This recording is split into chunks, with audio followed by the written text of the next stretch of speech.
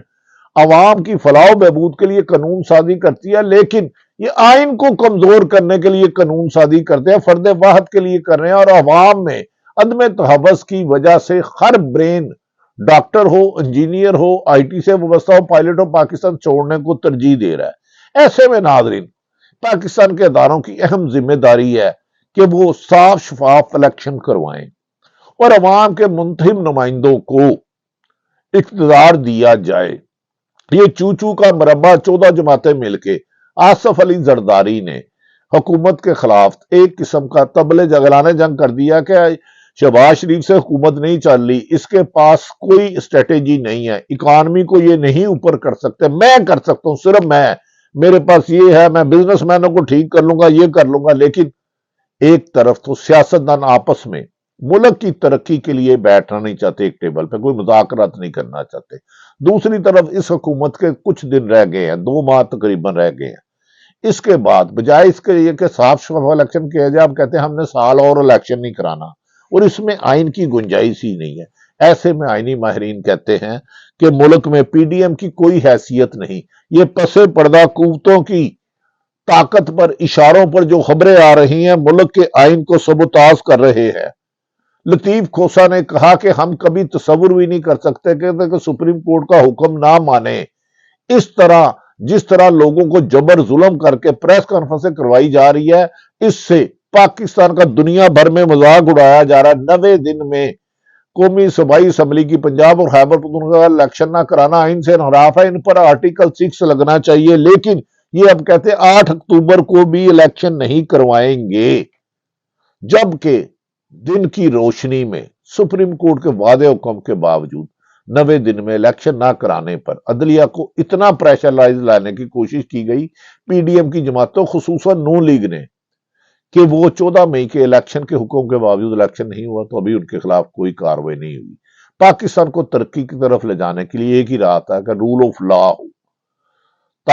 Tax collection بڑھائی جائے، export بڑھائی جائے، بجلی کے ریٹ کم کیے جائیں، گیس کے ریٹ کم کیے جائے، لوگوں کو روزگار دیا جائے، تعلیم دی جائے، صحت دی جائے۔ انتقامی سیاست ایک مخالفین کو کچلنے سے، اس کے 1000-2000 بندوں کو مارنے سے، یا 5-10 ہزار بندوں کو، 15 ہزار بندوں کو جیلوں میں ڈالنے سے 20 کروڑ 22 کروڑ عوام کا پیٹ نہیں بھرے گا۔ اب فیصلہ یہ آپ عوام نے کرنا ہے کہ انہیں صاف شفاف الیکشن چاہیے یا امپورٹڈ حکومت، مسلط کی ہوئی، سازش کے ذریعے آئی ہوئی، اور دوبارہ سازش کے ذریعے ان کو لانا ملک کی بہتری کے لیے۔ ہماری دعا ہے کہ اللہ تعالیٰ پاکستان کا حامی و ناصر ہو، پاکستان ترقی کرے، رول آف لا ہو، آئین توڑنے والے، قانون توڑنے والے، سرکاری اداروں کی ساتھ ناانصافی کرنے والوں کو قرار واقعہ سزا ہو، لیکن آئین اور قانون کے مطابق۔ اللہ تعالیٰ پاکستان کا حامی و ناصر ہو۔ پاکستان زندہ باد۔